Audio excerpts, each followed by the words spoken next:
할렐루야. 오늘도 우리 사랑하는 모든 성도님들에게 주님의 평화 또 기쁨이 가득하기를 축복합니다.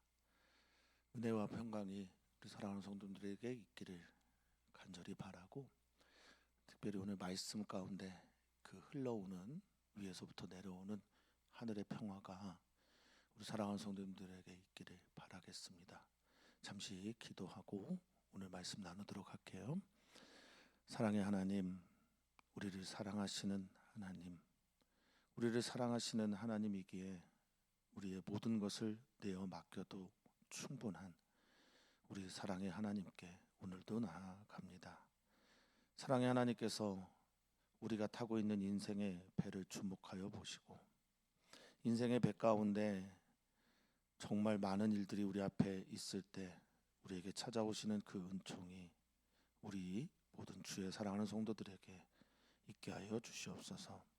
오늘도 우리는 말씀 앞에 섭니다. 한 해를 시작하며 전교인이 성경 일독에 도전하고 있는데, 주님, 그것이 도전이 아닌 주님을 알아가는 기쁨의 시간이 되게 해 주시옵소서. 감사함 예수님의 이름으로 기도하옵나이다. 아멘. 하나님 말씀 우리 함께 보겠습니다. 마가복음 6장 45절에서 56절까지 말씀입니다. 마가복음 6장 45절에서 56절까지 말씀입니다. 한 목소리로 읽겠습니다. 예수께서 즉시 제자들을 재촉하사 자기가 무리를 보내는 동안에 배 타고 앞서 건너편 벳세다로 가게 하시고, 무리를 작별하신 후에 기도하러 산으로 가시니라. 저물매 배는 바다 가운데 있고 예수께서는 홀로 무태 계시다가 바람이 거스름으로 제자들이 힘겹게 노젓는 것을 보시고 밤 사경쯤에 바다 위로 걸어서 그들에게 오사 지나가려고 하시매, 제자들이 그가 바다 위로 걸어오심을 보고 유령인가 하여 소리 지르니 그들이 다 예수를 보고 놀람이라. 이에 예수께서 곧 그들에게 말씀하여 이르시되 안심하라, 내니 두려워하지 말라 하시고 배에 올라 그들에게 가시니 바람이 그치는지라. 제자들의 마음에 심히 놀라니 이는 그들이 그 떡 떼시던 일을 깨닫지 못하고 도리어 그 마음이 둔하여졌음이로라.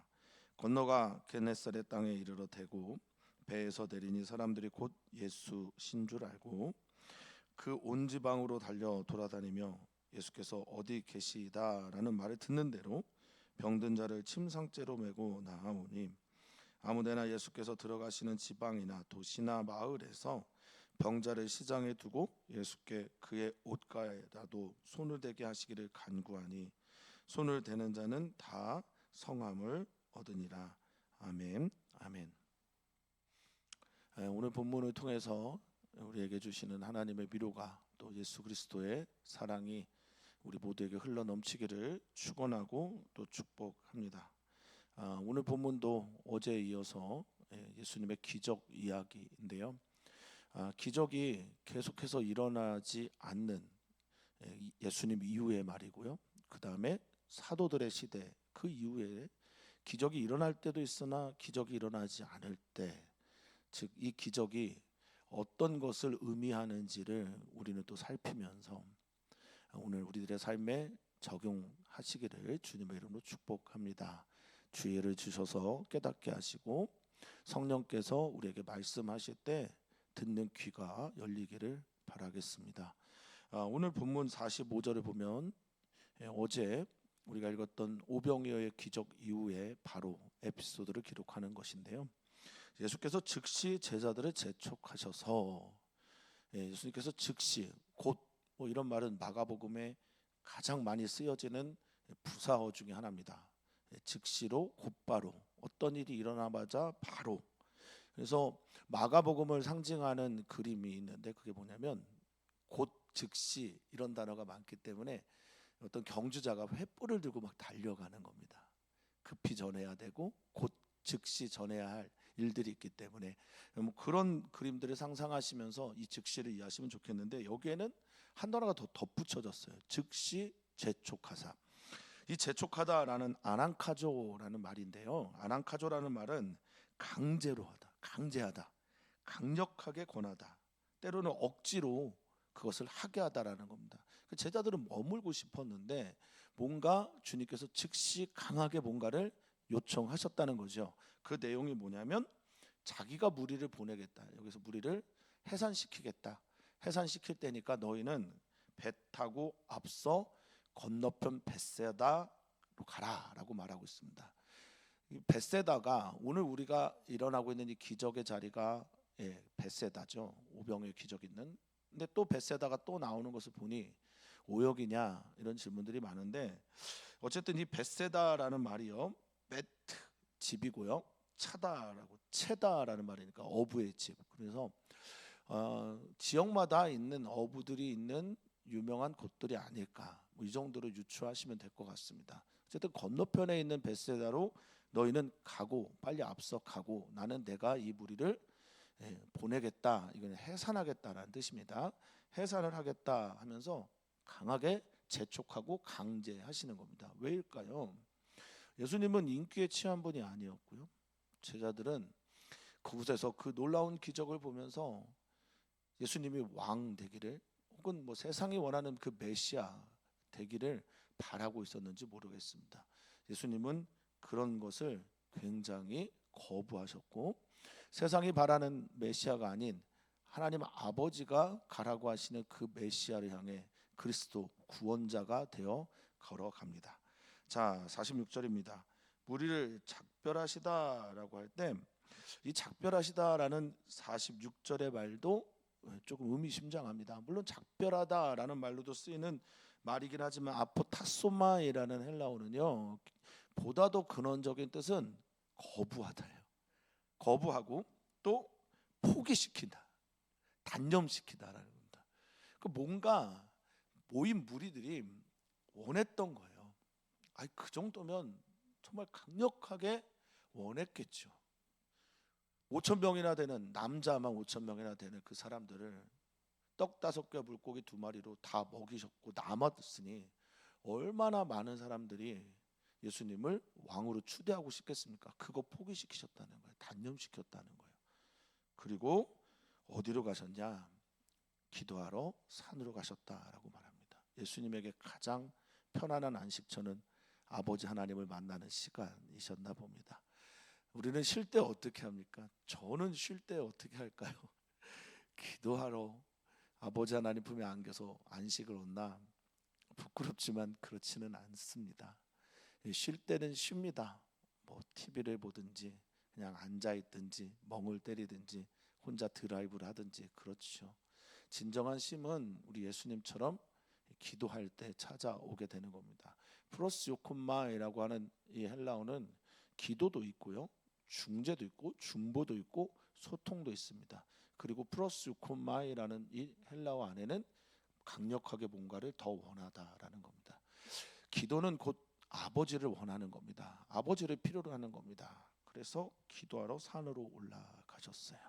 홀로 있으셨던 거죠. 자, 이제 날이 저뭅니다.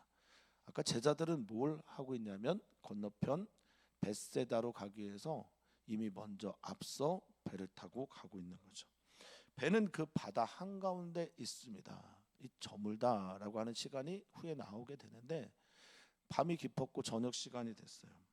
예수님께서는 홀로 이제 기도를 마치고 무태에 오셨습니다. 땅에 이렇게 계시는데 48절을 보니까 바람이 거스름으로 제자들이 힘겹게 노젓는 겁니다. 바람이 거스리다라고 할 때 이 바람, 아네모스라고 하는 바람, 중의적인 뜻으로 많이 씁니다. 첫 번째는 그냥 일반적인 바람입니다. 그런데 이것이 바람보다 더 많이 쓰이는 것은 세상의 풍조라고 할 때 그 풍조입니다. 제가 그 서두에 말씀드린 것처럼 기적 자체의 의미도 있으나 기적 이후에 기적을 경험하지 못하는 동일한 기적을 경험하지 못하는 사람들을 위해서도 이것은 분명히 쓰여진 것이기 때문에 세상의 풍조에 거슬려서 교회가 세대를 거스르고 세대를 거슬러 올라가 이 세대를 본받지 않고 하나님의 선하시고 기뻐하시고 온전한 뜻이 무엇인지 분별하고 드러내야 되는 게 교회 사명인데 배를 타고 가는 교회가 또 우리들의 인생에서 그리스도로 살아가는 이 배가 때로는 세상의 풍조와 바람에 거슬러질 때가 있습니다. 에난티오스라고 하는 거스리다라고 하는 반대하다라는 거예요. 적대한다라는 말입니다. 적대시하는 거예요. 교회는 세상의 풍조와 다른 길을 갑니다. 넓은 문이 아닌 좁은 문을 걸어가는 것이, 좁은 길을 걸어가는 것이 교회이고요. 그것이 그리스도인이죠. 그런데 그 배가 원하는 목적지로 가지 못하도록 바람이 거슬립니다. 그럼 어떻게 되는 겁니까? 배가 난파가 되거나 부서지거나 혹은 뒤집어지거나 이런 일들이 일어날 수 있고, 여기 안에는 내 힘으로 감당할 수 없는, 그래서 48절에 제자들이 힘겹게 노젓는다라고 할 때 힘겹다라는 단어가 바스니조라는 헬라어입니다. 바스니조라는 헬라어는 고통주다, 또 괴롭게 하다, 그리고 때로는 시험을 주다, 고문을 주다. 다 매우 다의적인 뜻이 이 힘겹다라는 바스니조 안에 있는 거죠. 교회가, 성도님들의 인생이 목적지를 향해 가야 되는데 그것이 너무 바람 때문에, 세상의 풍조 때문에 거슬러서 도저히 못 가게 할 때가 있습니다. 때로는 못 가게 하기도 하면서 동시에 그것들을 힘겹게 그럼에도 불구하고 노져 갈 때가 있어요. 그럴 때 예수님께서 제자들에게 걸어오시더라는 겁니다. 보시고 그것이 무엇인지 아시고 그 힘겨움을 살피시고 그래서 도와주러 올라 걸어오시는 겁니다. 이 시간을 보니까 저물 때 가서 이제 저녁 시간에 가서 밤 사경까지, 원래 이제 유대인들은 저녁 시간을 3등분을 하는데 이게 헬라어로 기록됐으니 라틴 문화나 헬라 문화의 영향 때문에 밤을 4등분으로 나눈 거예요. 6시부터 3시, 3시부터 9시, 죄송합니다.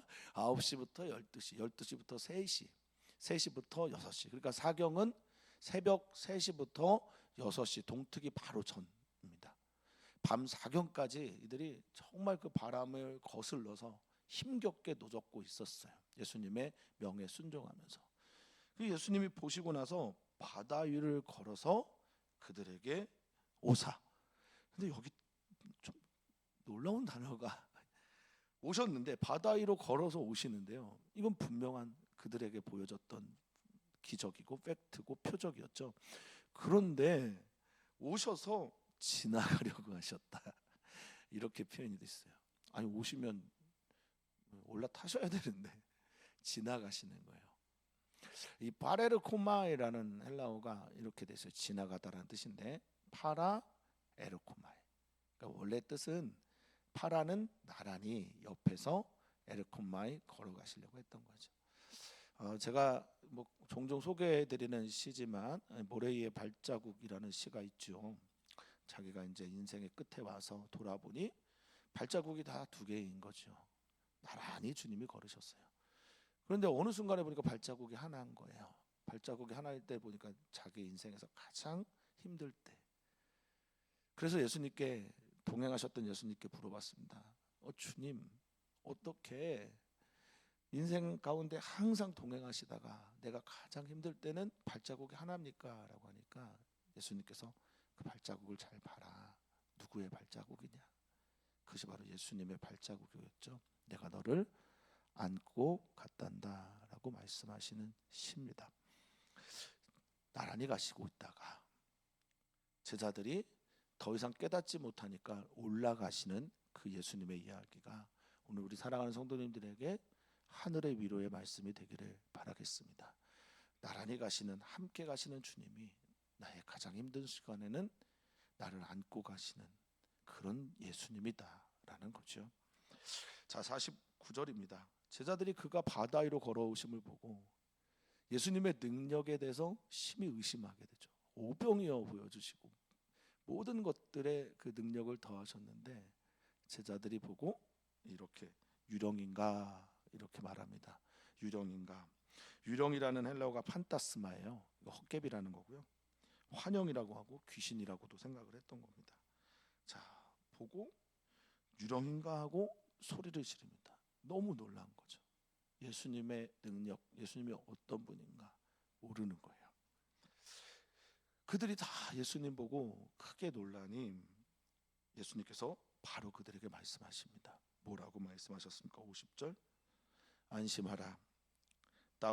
다르세오라는 말인데요. 다르세오라는 헬라어는 용기를 갖다라는 말입니다. 위로하다라는 말입니다. 포기하지 말라는 겁니다. 나다 두려워하지 마라. 내가 너와 함께 있다. 나는 너의 하나님이다. 안심하라 라고 말씀하십니다. 다르세오 기억하십시오. 예수님인가? 예수님이 맞나? 예수님을 보고 소리를 지르는 겁니다. 예수님이 우리에게 가까이 다가오시는데 예수님을 거부하는 거죠. 그런데 그 예수님이 배에 오르십니다. 인생의 배에 오르십니다. 교회의 배에 오르셨습니다. 우리 삶의 배에 오르셨습니다. 배를 심각하게 힘들게 운전하고 있는 우리들을 위해 예수님이 찾아오신 겁니다. 그러자 어떻게 됐대요? 바람이 그쳤다라고 말합니다. 바람이 코파조라고 하는 헬라어 그치다라는 건 멎었다, 끝났다. 바람이 더 이상 요동치지 않았다. 배 타고 있는 그들에게 바다가 출렁이면서 풍랑을 만나 그들이 힘겹게 했는데 그거의 근원이 되는 원인이 되는 것이 끝났다, 멈췄다라고 말을 하고 있는 겁니다. 제자들이 마음에 심히 놀랐어요. 이게 도대체 무슨 일이지? 의심하고 또 질문합니다. 이게 도대체 무슨 일일까? 어떻게 사람이 무리를 걸러 오실 수 있을까? 이건 신적 능력을, 예수님의 신적 능력을 말하는 것인가? 아니면 예수님은 계속해서 기적을 보여주고 싶지 않으셨는데, 표적을 드러내고 싶지 않으셨는데 왜 거기서 찾아오신 건가? 다른 이유가 없습니다. 제자들이 힘겨워하니까, 제자들이 힘들어하니까, 제자들을 사랑하시니까. 그래서 당신의 기적을 또 한 번 일으킨 거죠. 그런데 제자들은 알아볼 수가 없는 거예요. 깨닫지 못하는 겁니다. 이것이 무슨 일인지 받아들이지 못한 겁니다. 52절에 보면 깨닫다라고 하는, 그래서 쉰 에이미라는 단어는 쉰은 함께이거든요. 에이미는 뭐 보내다라는 뜻도 있지만 존재하다라는 뜻도 있습니다. 그러니까 함께 알다. 머리로는 알겠는데 여기로는 깨닫지 못하는 것이죠. 가슴으로 깨닫지 못하고 그 떡됐던 일들, 기억에서 그것이 삭제되면서 망각되면서 예수님이라는 존재를 잊어버리게 되는 겁니다. 예수님이 누구신지를 모르는 게 아니라 예수님이 어떠한 분인지를 잃어버리게 되는 거죠. 자, 건너가 이제 그들이 왜 이렇게 됐냐? 마음이 둔하여졌다. 마음이 둔하여졌다. 우리의 인생에 또 우리가 항해자가 되어서 예수님 모시고 이렇게 걸어가다가 마음이 둔해질 때가 있죠.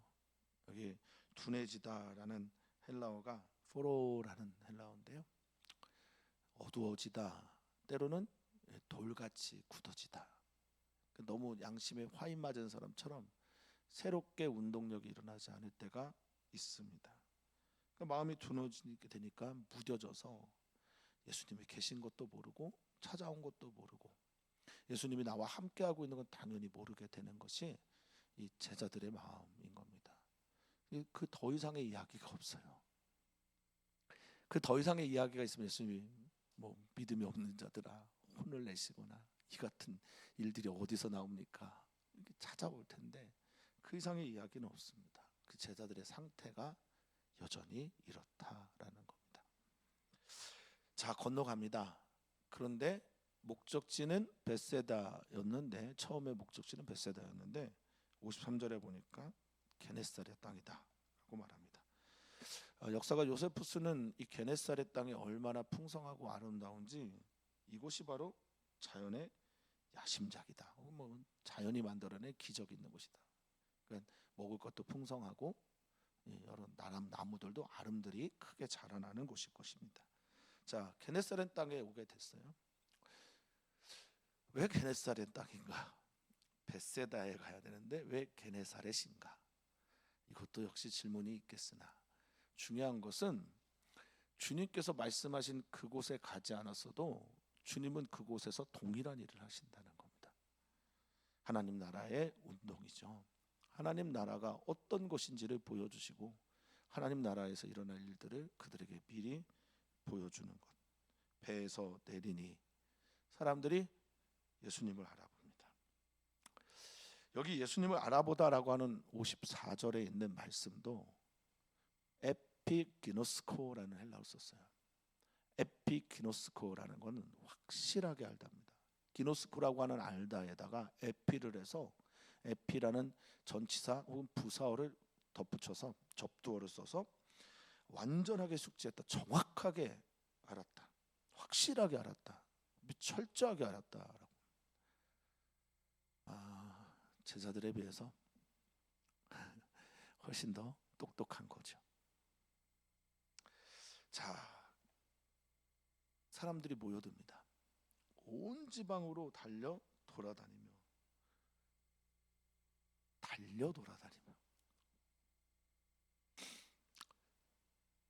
이게 어떤 표현인지 모르겠습니다. 주님이 달려 돌아가신 건 달려 들어가는 건 아니잖아요. 사람들이 달려 돌아다니며 이렇게 표현하고 있어요. 사람들이 그 주변을 계속 맴돌면서 막 달려가고 어디든지 쫓아가는 거죠. 예수님이 어디 계시다라는 말을 들으면 장관입니다. 그냥 오는 게 아니에요. 병든 자를, 침상에 있는 병든 자를 데려옵니다. 무슨 뜻입니까? 중환자라는 거죠. 중병에 걸려 있는 분들인 거죠. 메고 나와옵니다. 침상을 들고 걷는 것, 사람을 들고 나오는 것, 혼자 힘으로 불가능하고 여러 사람이 같이 힘을 합치면서 예수님께 나옵니다. 병자는 혼자 낫게 할 수 없죠. 아픈 분이 있으면 기도하는 분도 있고 고치는 분도 있고 물질을 후원하는 분도 있어야 되겠죠. 또한 이 시대에 아픔이 있는 사람들은 혼자 치료할 수 없을 겁니다. 그분과 예수님께 나아갑니다. 자, 56절입니다. 아무데나 예수께서 들어가시는 지방, 도시, 마을. 어떤 게 큰지는 모르겠어요. 헬라어를 보면 그냥 다 마을, 도시, 촌락 이렇게 표현하는데 이건 이런 의미입니다.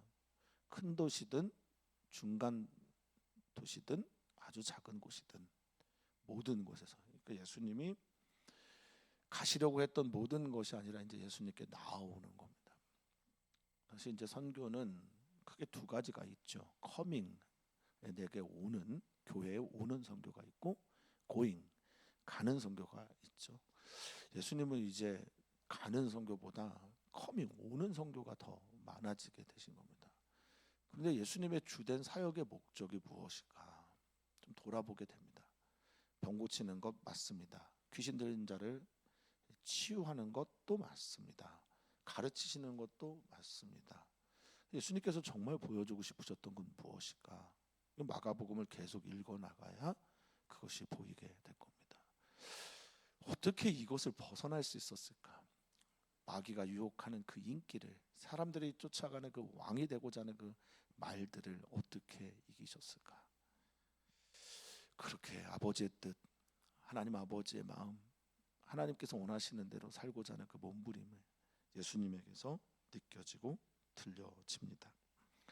자, 마을에서 어디든지 예수님이 지나가면 시장에 병자를 두는 거예요. 이 병든 자가 어떤 의미로 이렇게 쓰였을까? 병든 자 55절 또 56절의 병자 뭐 약간 다르지만 55절의 병자는 카코스라는 단어를 썼어요. 카코스는 병들어서 악하게 된 거예요. 육체적으로 또 도덕적으로, 정신적으로, 영적으로 다 카코스, 악하게 된 겁니다. 56절은 병들어서 아스테네오라고 헬라어인데 약해진 거예요. 미약해진 겁니다. 모든 게 다 약해진 거죠. 그들에게 주님께서 손만 대달라고 간구하고 간청합니다.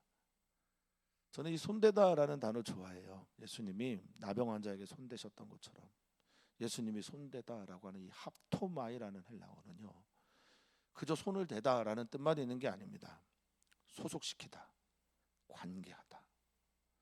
정말 저는 주님이 나에게 손을 대실 때, 주님이 나를 만져주실 때 저는 주님께 소속된 자로, 관계된 자로, 주님께 사로잡혀 있는 자로, 친밀한 관계 안에 있는 자로 서 있기를 진심으로 원합니다. 자, 주님께서 손을 대면 어떻게 됩니까? 다 56절에 성함을 얻었다라고 말하는데, 이 성함이 소조라는 헬라어예요. 소조라는 헬라어는 구원을 얻다, 병든 자를 낫게 하다, 구출하다, 구조하다, 살리다, 죽음에서 벗어나게 하다, 다양한 뜻을 갖고 있습니다. 그래서 이 소조는 구원하다라는 의미를 갖고 있고 그렇게 많이 쓰입니다. 다시 한번 보면 예수님 가시는 길에 병자들을 데려오고, 이건 카코스, 악하게 된 자들이고, 아스데네오, 약하게 된 자들입니다. 이들을 주님께 손대기를, 이게 뭐예요?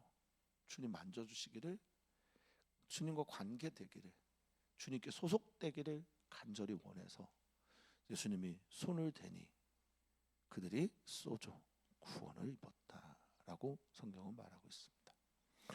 오늘 말씀을 읽으면서 우리 사랑하는 성도님들에게 어떤 소리가 들려오시는지 모르겠습니다.